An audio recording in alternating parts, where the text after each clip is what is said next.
ꯃꯌꯥꯝꯒꯤ ꯅꯨꯡꯉꯥꯏꯅꯕꯒꯤꯗꯃꯛ ꯂꯩꯖꯔꯤꯕ ꯃꯈꯜ ꯃꯊꯦꯜ ꯃꯅꯤꯄꯨꯔ ꯆꯦꯅꯦꯜꯅ ꯃꯌꯥꯝꯕꯨ ꯏꯀꯣꯛꯅꯣꯅ ꯈꯨꯔꯨꯝꯖꯔꯤ꯫ ꯉꯁꯤꯁꯨ ꯃꯌꯥꯝꯒꯤ ꯉꯥꯏꯍꯥꯛ ꯄꯣꯊꯥꯅꯕꯒꯤꯗꯃꯛꯇ ꯃꯃꯥꯡꯊꯛꯇ ꯇꯥꯍꯟꯖꯈꯤꯕ ꯃꯅꯤꯄꯨꯔꯤ ꯍꯣꯔꯔ ꯁ꯭ꯇꯣꯔꯤ ꯔꯥꯕꯦꯁ ꯍꯥꯏꯔꯤꯕ ꯋꯥꯔꯤ ꯑꯁꯤꯒꯤ ꯑꯅꯤꯁꯨꯕ ꯑꯔꯣꯏꯕ ꯇꯥꯡꯀꯛ ꯃꯌꯥꯝꯗ ꯈꯨꯗꯣꯜ ꯇꯝꯖꯔꯤ꯫ ꯃꯁꯤꯒꯤ ꯃꯇꯨꯡ ꯃꯊꯪꯒꯤ ꯅꯣꯡ ꯉꯥꯜꯂꯦ꯫ ꯑꯌꯨꯛ ꯑꯉꯟꯕ ꯑꯗꯨꯗ ꯔꯥꯕꯦꯁꯇꯣ ꯌꯥꯝꯅ ꯍꯔꯥꯎꯅ ꯃꯍꯥꯛꯅ ꯇꯧꯔꯨꯔꯤꯕ ꯊꯕꯛ ꯑꯗꯨꯒꯤ ꯃꯇꯥꯡꯗ ꯋꯥꯈꯜ ꯈꯟꯕ ꯌꯥꯕ ꯈꯜꯂꯤ꯫ ꯍꯧꯖꯤꯛꯇꯤ ꯃꯍꯥꯛꯅ ꯄꯥꯝꯂꯤꯕ ꯄꯣꯠꯁꯛ ꯑꯗꯣ ꯃꯉꯣꯟꯗ ꯂꯩꯔꯕꯅꯤꯅ ꯀꯔꯤ ꯀꯝꯗꯧꯔꯒ ꯄꯩꯁꯥꯗꯣ ꯇꯥꯟꯁꯤꯒꯦ ꯑꯃꯗꯤ ꯀꯔꯤ ꯀꯝꯗꯧꯔꯒ ꯄꯩꯁꯥ ꯄꯥꯏꯒꯗꯒꯦ ꯍꯥꯏꯕꯗꯣ ꯈꯟꯕ ꯍꯧꯔꯛꯂꯤ꯫ ꯃꯇꯝ ꯑꯗꯨꯗ ꯔꯥꯕꯦꯁꯅ ꯍꯣꯔꯦꯟ ꯅꯨꯃꯤꯗꯥꯡꯗꯒꯤ ꯊꯕꯛ ꯑꯁꯤ ꯍꯧꯔꯒꯦ꯫ ꯂꯨꯠꯄꯥꯠ ꯇꯧꯗꯕ ꯌꯥꯗ꯭ꯔꯦ꯫ ꯄꯣꯠꯁꯛ ꯑꯁꯤ ꯐꯪꯂꯕꯅꯤꯅ ꯑꯩꯅ ꯑꯩꯒꯤ ꯑꯣꯖꯥꯒꯤ ꯃꯅꯥꯛꯇ ꯆꯠꯂꯤꯕꯁꯤ ꯃꯁꯤ ꯆꯠꯇ꯭ꯔꯁꯨ ꯌꯥꯔꯦꯗ꯫ ꯀꯔꯤꯕꯨ ꯀꯥꯟꯅꯒꯗꯣꯏꯅꯣ ꯃꯥꯒꯤ ꯃꯅꯥꯛꯇ ꯆꯠꯂꯒ ꯑꯩꯅ ꯑꯄꯥꯝꯕ ꯄꯣꯠꯁꯛꯁꯨ ꯐꯪꯂꯕꯁꯤꯕꯨ꯫ ꯔꯥꯕꯦꯁꯇꯣ ꯋꯥꯈꯜ ꯑꯁꯤ ꯈꯜꯂꯗꯨꯅ ꯃꯍꯥꯛꯀꯤ ꯑꯣꯖꯥꯒꯤ ꯃꯅꯥꯛꯇ ꯆꯠꯀꯦ ꯍꯥꯏꯗꯨꯅ ꯈꯛ ꯈꯟꯈꯤꯗ꯭ꯔꯦ꯫ ꯃꯗꯨꯒꯤ ꯃꯍꯨꯠ ꯃꯥꯒꯤ ꯅꯨꯄꯤꯒꯤ ꯍꯔꯥꯎꯅꯕꯅꯤ ꯍꯥꯏꯗꯨꯅ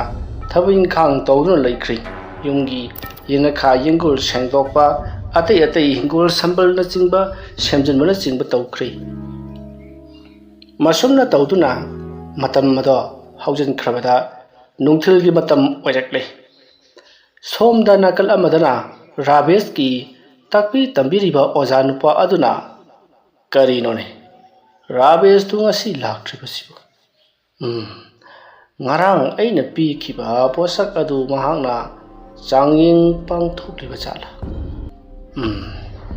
ꯆꯥꯡꯌꯦꯡ ꯑꯃ ꯄꯥꯡꯊꯣꯛꯄꯗꯤ ꯐꯩ, ꯑꯗꯨꯕꯨ ꯑꯐꯕ ꯊꯕꯛꯂꯣꯝꯗ ꯄꯥꯡꯊꯣꯛꯂꯕꯗꯤ ꯐꯩꯗꯣ꯫ ꯐꯠꯇꯕ ꯃꯥꯏꯀꯩꯔꯣꯝꯗ ꯃꯍꯥꯛꯅ ꯆꯥꯡꯌꯦꯡ ꯑꯗꯨ ꯆꯠꯊꯔꯝꯂꯕꯗꯤ ꯑꯣꯟꯊꯣꯛꯅ ꯐꯔꯛ ꯇꯥꯒꯗꯧꯔꯤꯗ꯫ ꯃꯥꯕꯨ ꯑꯩꯅ ꯊꯥꯖꯗꯨꯅ ꯃꯗꯨꯒꯤ ꯂꯨꯔꯕ ꯈꯨꯠꯂꯥꯏ ꯑꯗꯨ ꯃꯉꯣꯟꯗ ꯑꯩꯅ ꯁꯤꯟꯅꯈꯤꯕꯅꯤ꯫ ꯃꯗꯨꯒꯤ ꯑꯣꯟꯅ ꯇꯩꯅꯕꯗ ꯃꯍꯥꯛꯅ ꯐꯠꯇꯕ ꯂꯝꯕꯤꯗ ꯆꯪꯁꯤꯜꯂꯛꯂꯕꯗꯤ ꯑꯁꯨꯝꯅ ꯔꯥꯕꯦꯁꯀꯤ ꯑꯣꯖꯥꯗꯣ ꯋꯥꯈꯜ ꯋꯥꯅ ꯂꯩꯍꯧꯔꯤ꯫ ꯃꯇꯝꯗꯤ ꯑꯁꯨꯝ ꯍꯧꯈꯤꯕꯅ ꯅꯨꯃꯤꯗꯥꯡꯒꯤ ꯃꯇꯝ ꯑꯣꯏꯁꯤꯜꯂꯛꯂꯦ꯫ ꯔꯥꯕꯦꯁꯇꯤ ꯆꯥꯛ ꯉꯟꯇꯥ ꯆꯥꯊꯣꯛꯂꯒ ꯄꯔꯞ ꯄꯔꯞ ꯇꯨꯝꯅꯤꯡꯂꯕꯅꯤ꯫ ꯑꯍꯤꯡꯒꯤ ꯃꯇꯝ ꯑꯣꯏꯔꯛꯍꯟꯅꯤꯡꯕꯅ ꯌꯥꯗ꯭ꯔꯕꯅꯤ꯫ ꯃꯁꯤꯒꯤ ꯃꯇꯨꯡ ꯔꯥꯕꯦꯁꯅ ꯃꯍꯥꯛꯀꯤ ꯂꯥꯏꯋꯥ ꯇꯤꯟꯋꯥꯒ ꯂꯣꯏꯅꯅ ꯁꯦꯝꯈ꯭ꯔꯕ ꯐꯨꯔꯤꯠ ꯐꯤꯔꯣꯜ ꯑꯗꯣ ꯄꯨꯊꯣꯛꯇꯨꯅ ꯑꯍꯤꯡꯒꯤ ꯃꯇꯝ ꯑꯗꯨꯗ ꯊꯣꯔꯛꯂꯦ, ꯑꯗꯨꯒ ꯉꯔꯥꯡꯒꯤ ꯃꯇꯧꯒꯨꯝꯅ ꯂꯣꯏꯅꯃꯛ ꯁꯦꯠꯆꯤꯜꯂꯦ꯫ ꯃꯇꯝ ꯑꯗꯨꯗ ꯔꯥꯕꯦꯁꯅ ꯉꯁꯥꯏ ꯎ ꯌꯥꯟꯈꯤꯕꯒꯤ ꯖꯒꯥꯁꯤ ꯏꯀꯣꯛ ꯀꯣꯛꯏꯁꯦ꯫ ꯈꯪꯅꯤ, ꯉꯁꯤꯗꯤ ꯑꯩꯈꯣꯏꯒꯤ ꯂꯩꯀꯥꯏ ꯑꯩꯈꯣꯏꯒꯤ ꯈꯨꯜ ꯑꯁꯤꯗ ꯈ꯭ꯋꯥꯏꯗꯒꯤ ꯍꯦꯟꯅ ꯄꯩꯁꯥ ꯄꯥꯏꯕ ꯃꯤꯁꯛ ꯑꯗꯨꯒꯤ ꯃꯌꯨꯝꯗ ꯆꯠꯇꯨꯅ ꯊꯕꯛ ꯍꯧꯔꯨꯔꯒꯦ꯫ ꯀꯔꯤꯒꯨꯝꯕꯗ ꯑꯩꯒꯤ ꯊꯕꯛ ꯑꯁꯤꯅ ꯃꯥꯏ ꯄꯥꯛꯂꯕꯗꯤ ꯃꯊꯪ ꯄꯥꯡꯊꯣꯛꯀꯦ ꯈꯟꯒꯅꯤꯗ꯫ ꯑꯁꯨꯝꯅ ꯈꯜꯂꯒ ꯔꯥꯕꯦꯁ ꯃꯈꯣꯏꯒꯤ ꯈꯨꯜ ꯑꯗꯨꯒꯤ ꯈ꯭ꯋꯥꯏꯗꯒꯤ ꯄꯩꯁꯥ ꯄꯥꯏꯕ, ꯈ꯭ꯋꯥꯏꯗꯒꯤ ꯏꯅꯥ ꯈꯨꯜꯕ ꯃꯤꯁꯛ ꯑꯗꯨꯒꯤ ꯃꯌꯨꯝꯗ ꯂꯥꯛꯂꯤ꯫ ꯃꯍꯥꯛꯅ ꯑꯗꯨꯝꯅ ꯂꯥꯛꯄ ꯃꯇꯝꯗ ꯃꯤ ꯀꯅꯥ ꯑꯃꯠꯇ ꯊꯦꯡꯅꯗꯦ꯫ ꯂꯝꯕꯤꯗꯣ ꯏꯆꯤꯛ ꯆꯤꯛꯏ꯫ ꯑꯁꯨꯝ ꯂꯥꯛꯄꯅ ꯃꯍꯥꯛꯅ ꯌꯧꯔꯨꯒꯦ ꯈꯟꯗꯨꯅ ꯂꯥꯛꯂꯤꯕ ꯃꯈꯣꯏꯒꯤ ꯂꯩꯀꯥꯏꯒꯤ ꯈ꯭ꯋꯥꯏꯗꯒꯤ ꯍꯦꯟꯅ ꯄꯩꯁꯥ ꯄꯥꯏꯕ ꯅꯤꯄꯥ ꯑꯗꯨꯒꯤ ꯌꯨꯝꯗ ꯆꯪꯁꯤꯜꯂꯛꯂꯦ, ꯑꯗꯨꯒ ꯊꯣꯡ ꯑꯗꯨꯗ, ꯍꯥꯏꯕꯗꯤ ꯃꯃꯥꯡ ꯊꯣꯡ ꯑꯗꯨꯗ ꯃꯍꯥꯛꯅ ꯗꯣꯡ ꯗꯣꯡ ꯗꯣꯡ ꯗꯣꯡ ꯊꯤꯜꯂꯨꯔꯤ꯫ ꯑꯁꯨꯝꯅ ꯊꯤꯜꯂꯨꯕꯗꯨꯗ ꯏꯃꯨꯡꯗ ꯂꯩꯕ ꯃꯤꯁꯤꯡꯗꯣ ꯕꯨꯗ꯭ꯔꯨꯡ ꯍꯧꯒꯠꯅꯔꯛꯏ, ꯑꯗꯨꯒ ꯀꯅꯥꯅꯣ ꯊꯣꯡꯗꯨ ꯀꯟꯅ ꯊꯤꯜꯂꯤꯕꯗꯨꯕꯨ ꯃꯤ ꯎꯁꯤꯠꯇꯕ꯭ꯔꯣ ꯍꯥꯏꯗꯨꯅ ꯂꯥꯎꯔꯤ, ꯑꯗꯨꯒ ꯃꯈꯣꯏꯁꯨ ꯆꯦꯟꯊꯣꯛꯅꯔꯛꯂꯤ꯫ ꯃꯇꯝ ꯑꯗꯨꯗ ꯔꯥꯕꯦꯁꯅ ꯁꯨꯃꯥꯡꯂꯣꯝꯗ ꯕꯨꯗ꯭ꯔꯨꯡ ꯆꯦꯟꯊꯈꯤ꯫ ꯍꯨꯔꯥꯟꯕ ꯑꯣꯏꯔꯝꯒꯅꯤ ꯈꯟꯗꯨꯅ ꯏꯃꯨꯡꯗ ꯂꯩꯔꯤꯕꯁꯤꯡ ꯑꯗꯣ ꯊꯣꯡ ꯁꯕꯥꯛ ꯐꯥꯛꯇꯨꯅ ꯍꯥꯡꯗꯣꯛꯇꯨꯅ ꯆꯦꯟꯊꯣꯔꯛꯏ, ꯑꯗꯨꯕꯨ ꯀꯅꯥ ꯑꯃꯠꯇ ꯂꯩꯔꯝꯗ꯭ꯔꯦ꯫ ꯀꯅꯥ ꯑꯃꯠꯇ ꯂꯩꯔꯝꯗꯕꯗꯨꯗ ꯃꯈꯣꯏꯁꯤꯡ ꯑꯗꯨꯅ ꯀꯅꯥꯅꯣꯅꯦ ꯍꯧꯖꯤꯛꯀꯤꯗꯨꯕꯣ? ꯃꯤ ꯎꯁꯤꯠꯇꯕ ꯀꯤꯔ ꯃꯥꯜꯂꯦ, ꯆꯦꯟꯈ꯭ꯔ ꯃꯥꯜꯂꯦ꯫ ꯑꯁꯨꯝꯅ ꯈꯟꯅꯔꯤꯉꯩ ꯔꯥꯕꯦꯁꯇꯤ ꯌꯨꯝ ꯑꯗꯨꯒꯤ ꯃꯅꯨꯡꯗ ꯆꯪꯍꯧꯔꯤ꯫ ꯃꯈꯣꯏ ꯃꯌꯥꯝ ꯑꯗꯨꯁꯨ ꯔꯥꯕꯦꯁꯇꯨ ꯎꯗꯕꯅꯤꯅ ꯀꯔꯤꯁꯨ ꯍꯥꯏꯗꯦ꯫ ꯃꯊꯪ ꯏꯃꯨꯡꯗ ꯆꯪꯅꯔꯛꯂꯦ꯫ ꯃꯗꯨꯒꯤ ꯃꯇꯨꯡ ꯃꯈꯣꯏꯁꯤꯡ ꯑꯗꯣ loinamak mathang mathang tumna himnakri matam aduda Raveshna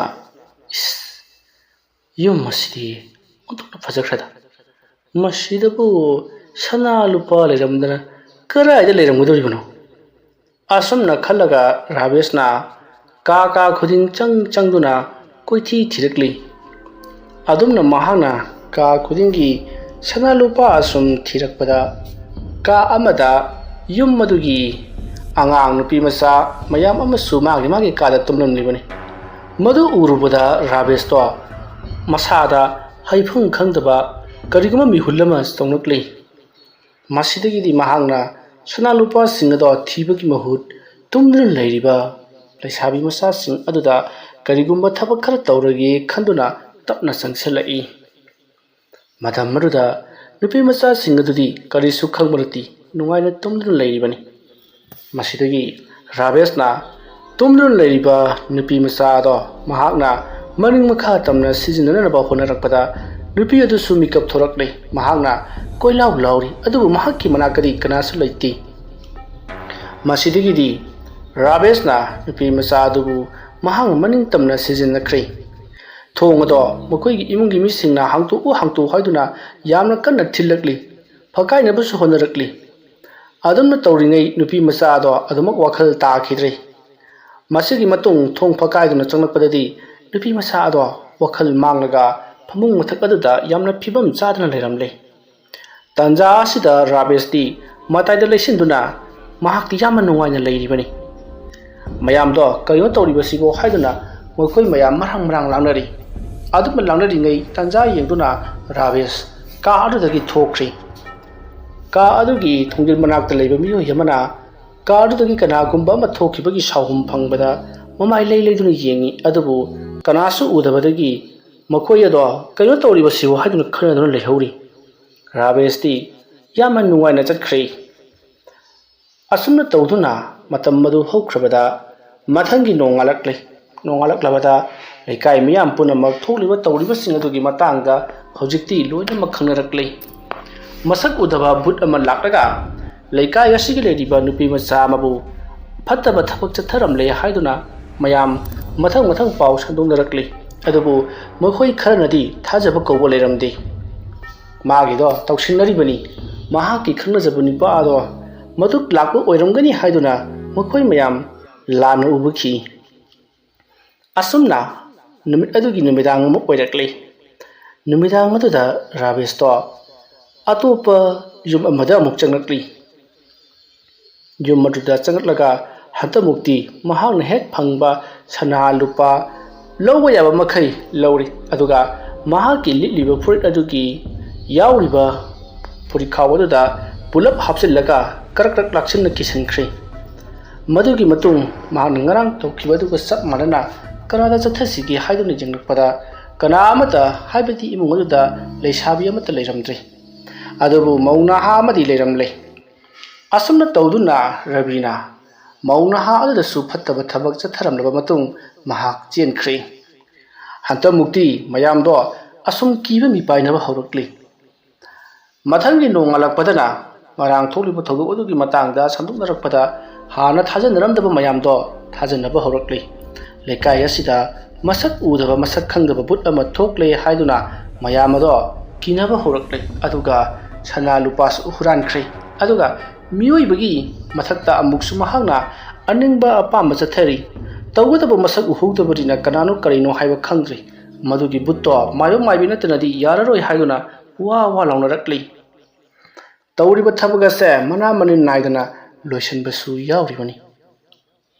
asumna Ravesh to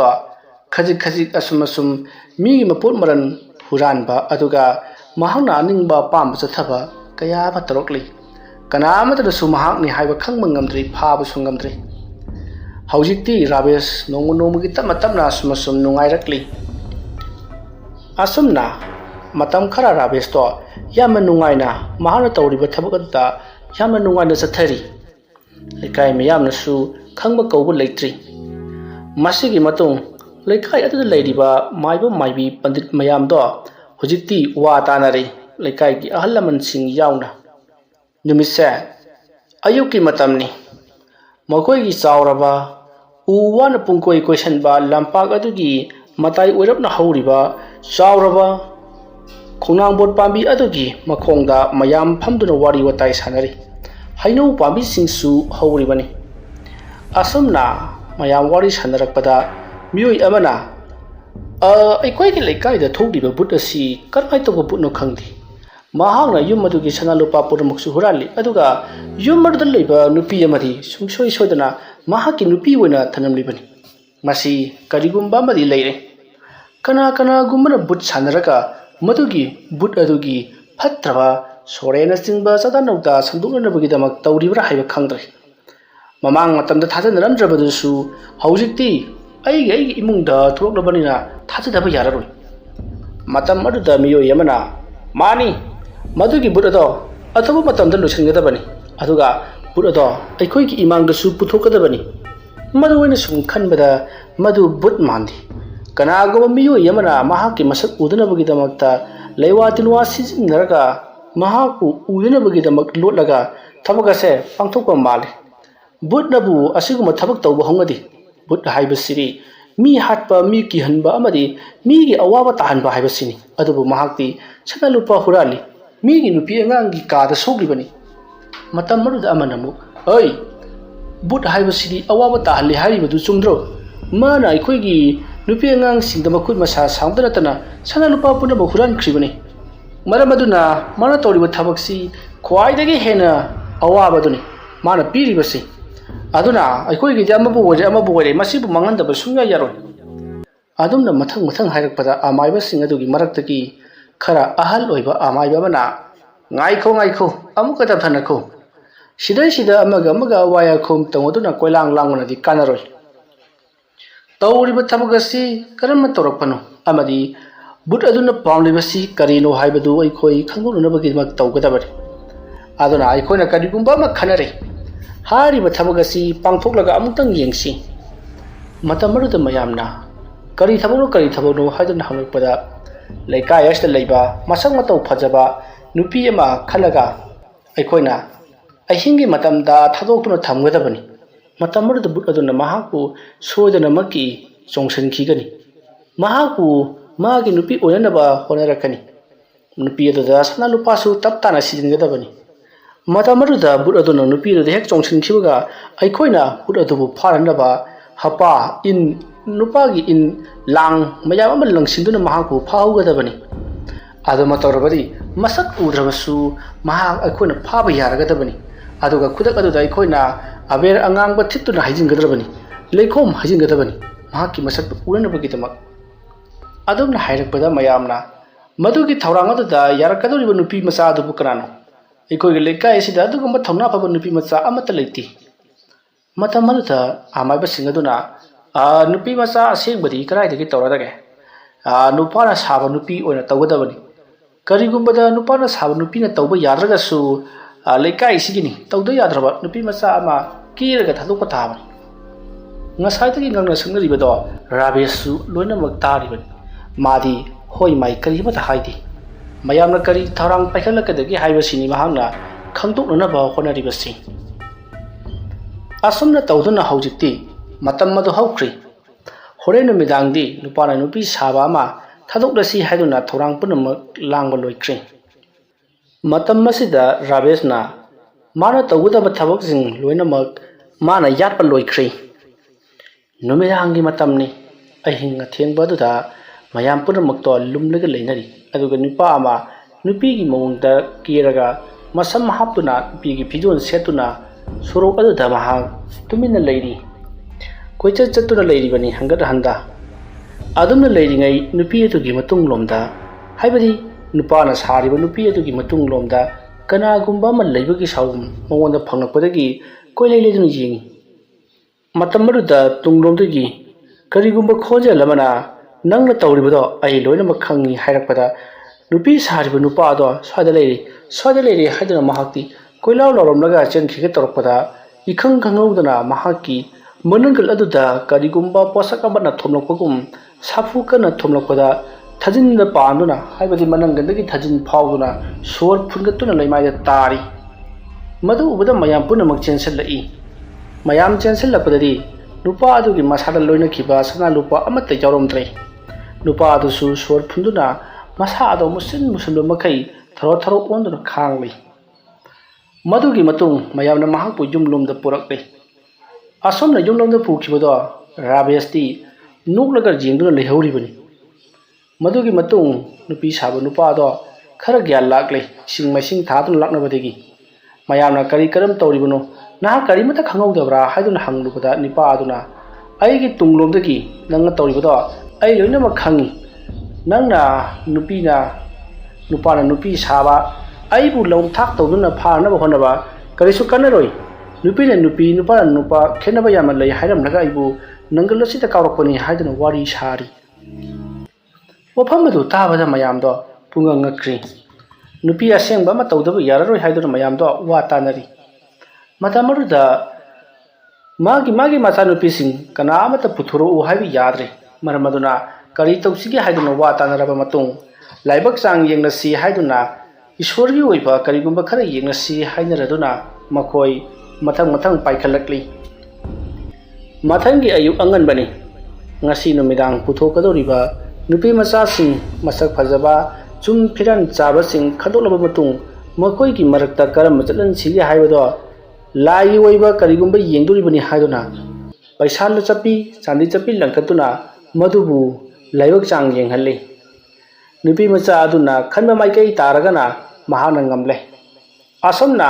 mathang chang yenglakpada ngamhaudaba sing adudagi makoina apamba khangadoribani asomna mathang khalaba matungda nupa amagi macha nupi tare nupa asigi mamingna lukhoi kawi matam aduda lukhoina karino haigi sa nupi de tari basibo hai khangani haigi sa nupi kandaba yadi lekai mayamgi mamangda leplubasu mayukta leplubasu yabnati asomna purningda khalaba matung lukhoido kari tausiga haiduna lukoigi macha nupa singadu su mahangna thorang punamak langanaba khujin thorang yatkhri tawriba khudimaga se rabesh loina uribani rabesh ti lukoigi macha nupi adu urubada mahakti punga ngaukhri numit tahaningmana loi adubu hore numidang kari thokadagi haibadudi mahak khangbanati masigi matung numidang gi matam morakle ahing aduda lukhoigi macha nupi ado yamna kina mahak hangad handa chatuna leiri matamarte khangudana mafam madai do amuba lesin nongphai thangjalakle makhoi leminariba nopasing lumduna leiriba sing adusu makhoi manakta leiriba mi phawba amaga unadri yamna kungna amuba lechin sing thajalakle maikhu sing lechil sing aduna rabesna tawriba sing ado karimata ukhire lukhoisu mahaki machanupi laikhiba domda magi machanupa singa chensilai adubu magi machanupi di lairamdrai masidagi lukhoi yamna khauduna akoibada koilai leiduna yengi sufang phangdrabada tawphang khangdana kanna lauri mayam su chen thoraktuna amada mukchen kothi thiri adubu dumak phangkhidri mikup khargi tungda lambi gi matai amada lukhoi gi machanupi do wakhal manglaga taraga leiramli mangonda sikhiba sana lupa lipon kariyamata yaramdre aduka mahang masasu ngasai but aduna karigumba khar tawkhre haibase ilai laina dum khangle lukhoi do sawuna mai hauri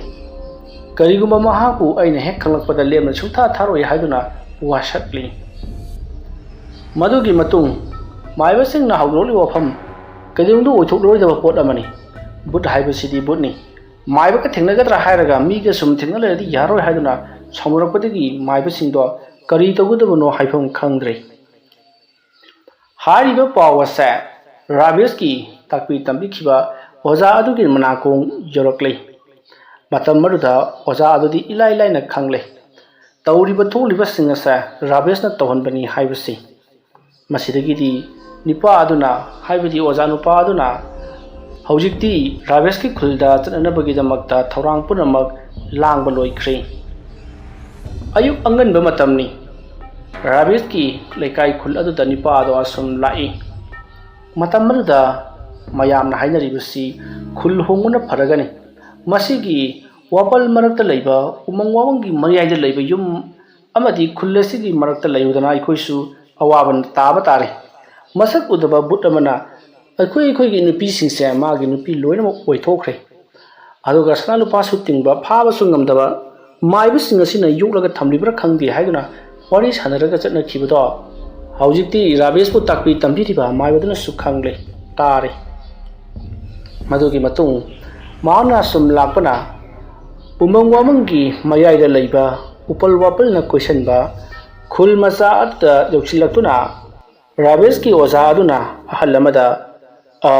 maru karigumba mata hangjagi wapal khulhari basibu aina lakli basi yaurabra matamrda ahaladuna karai dagi wapal khulhari dagine masidi khoi mayamgi lairimbi oidiba iraima imagi maming loduna iraima irai khul haiduna kauribani wapal khul haibududi umang wamang wapal mayama ma songjan masida mayamna du kau khulni mamingni ado karigino domna khoi gi khul thibirek basibo matamrda rabesh ki oza aduna aina lakchari basi khullasida awaba tare haiba khangjabadagi lakchari bani khullasida but ama thokre na hai madu basumbro madamrda haladuna thoe but ama thoe hai riba but ado masak ubajanati aduga nupida su yamna chopa kawai ba jani wafam madu tabada rabesh ki oza do mai hona saure sanalupa hura madanatana nupi angangi kada sokpa sida phanmandi masuk pataba miyo yamada aina kamdona duk luraba khulai ama sinaruribano haiduna taksi sonjari matamrda haladuna itaw karino khanbiribudo matamrda rabesh ke oza aduna awtaw khulasi ga halaman khara watanasi adus lona maibi sing pulap yahon gadabani atuga lekai khulasi gi nupa na ha kana amata yahon ba yaro sumrigi maibi khatam watana gadabani ahal kharaga itaw ama yawbiro aduga ahal ama ninga yawraga loi aduga somna ikhoina watana ki haibse kana amna haidokpa yaroi adumna hairakpada ahal aduna sinduna makhoi mayam yum amata tumin watanare rabesh ke oza aduna lairamliba amaiba sing aduda rabesh na pukhiba khulai adugi matangda loina ma wari sitana leiduna khanghal hariba khulai ase nongan khrabadi mi ado ui aduna numit takhrabadi mi ado uri khulai adu pu sijinariba miyo aduna numidangi matam khadada torokani tawriba khudimak asi kanagumba amra lekai khulasi tawribani mahak lakle haiba khangana bagidama aikona thorang khar tawdaba yararoi asomna hainaraba matung thorang sing ado langnara bagidama horei numidangdi but ado pharana bagidama thorang tawkhri nakal amaromdana rabesh ti mana seliba chariba mahna sinariba khulai asi sekhra matung mina kamnong phaga dage mina kamdong na khangkhini haibagi matangda karibada khangmanati masidi rabesh ke ojana su takthok lakpanati masidagi rabesh to numidangi matamadu mahausagum amuk lakli matamadu ngasidi lekai khungi mi punamak tumin loinamak lainabagum tawri aduga rabesh masada karino mama singnabadung tawri bani matam masida rabesh na asum lakpana mahak karaidano amada chatpagum asum tawri aduga mahaki masada kariroma ngasi thabagase chatlurono haibagi mawongda ningjing tawri khuladugi mayai wa yoksilakpa mahakna chatke khaliba yum adugi manag yoksilakpadadi magi matungda miyoi khara inarakpagum tawri aduga mahaki masado karigumba amana panbagum su tawri masidagi mahakna koilai leiduna maruna yenglubadadi mahaki masa sing asida amubul lang mayam ama yasanduna leiramle masi punamak rabesh ki oza aduna soro thongal amadi lambi sing aduda lang amubu sing tingduna thamkhibanani lang amubu sing aduda chengduna chatlabani mahak lakle haibase ilailai na khangadoribani asomna tawduna mayam question haujikti makhoi leiriyo mayai asida mahak leire haiba khangbadagi mahaki masada khanganabagidamag leire haiba khanganabagidamag rabesh ki oza aduna halana sem sakraba ising amuba khara lainang thitlaba khara lewa mantra kaya sonkrabado joro hajillakpada makhoi ki mamangda mami sami letlari rabesh tu mayamdi rabesh ni haiba khangbanati masidagi di mayam hauduna halo haiduna pudru phuri chairi kauri netli masidagi di mayam butto phare masak udaba but phare nupi da chopa but phare angang da ngaw but phare haiduna ꯀꯣꯏꯂꯥꯎ ꯂꯥꯎꯗꯨꯅ ꯐꯨꯕ ꯆꯩꯕ ꯀꯥꯎꯕ ꯅꯦꯠꯄ ꯇꯧꯔꯛꯄꯗ ꯔꯥꯕꯦꯁ ꯈꯨꯗꯛꯇ ꯃꯊ꯭ꯋꯥꯏ ꯃꯥꯡꯂꯦ꯫ ꯍꯧꯖꯤꯛꯇꯤ ꯃꯃꯥꯏ ꯃꯃꯤꯠ ꯃꯀꯣꯛ ꯄꯨꯡꯂꯣꯏ ꯂꯣꯏꯔꯦ, ꯊꯕꯥꯛꯀꯤ ꯁꯔꯨ ꯄꯨꯝꯅꯃꯛ ꯇꯦꯛꯂꯦ, ꯃꯈꯨꯠ ꯃꯁꯥ ꯄꯨꯡꯇꯦꯛ ꯇꯦꯛꯂꯦ꯫ ꯀꯜꯂꯕ ꯆꯩꯅꯥꯈꯣꯜ ꯃꯌꯥꯝ ꯑꯁꯤꯒ ꯂꯣꯏꯅꯅ ꯏꯍꯤꯡ ꯅꯥꯍꯤꯡ ꯁꯥꯗꯨꯅ ꯔꯥꯕꯦꯁ ꯃꯊ꯭ꯋꯥꯏ ꯃꯥꯡꯂꯦ꯫ ꯍꯧꯖꯤꯛꯇꯤ ꯔꯥꯕꯦꯁꯀꯤ ꯃꯃꯥꯏ ꯃꯃꯤꯠ ꯄꯨꯝꯅꯃꯛ ꯁꯨꯒꯥꯏꯈꯤꯕꯅ ꯃꯌꯥꯝꯅ ꯈꯣꯡꯄꯥꯛꯅ ꯅꯦꯠꯇꯨꯅ ꯀꯥꯎꯈꯥꯏꯈꯤꯕ, ꯃꯈꯣꯏꯅ ꯄꯥꯔꯛꯄ ꯈꯨꯠꯁꯨ ꯈꯨꯠꯂꯥꯏꯅ ꯃꯐꯝ ꯃꯔꯥꯡ ꯈꯪꯗꯅ ꯄꯪꯌꯥꯟꯗ ꯌꯥꯟꯈꯤꯕ, ꯁꯨꯒꯥꯏꯈꯤꯕ ꯃꯌꯥꯝ ꯑꯗꯨꯅ ꯃꯁꯛ ꯐꯥꯎꯕ ꯈꯪꯗ꯭ꯔꯦ꯫ ꯑꯗꯨꯒ ꯃꯈꯣꯏꯅꯁꯨ ꯐꯠꯇꯕ, ꯃꯥꯕꯨ ꯃꯁꯛ ꯈꯪꯍꯟꯅꯕ ꯑꯃꯨꯕ ꯃꯍꯤ ꯃꯌꯥꯝ ꯑꯃꯁꯨ ꯍꯩꯖꯤꯟꯈꯤꯕꯅ ꯔꯥꯕꯦꯁꯅꯤ ꯍꯥꯏꯕꯁꯦ ꯀꯅꯥꯝꯇꯅ ꯈꯪꯈꯤꯗ꯭ꯔꯤ꯫ ꯑꯗꯨꯕꯨ ꯔꯥꯕꯦꯁꯀꯤ ꯑꯣꯖꯥꯗꯨꯅꯗꯤ ꯃꯁꯦ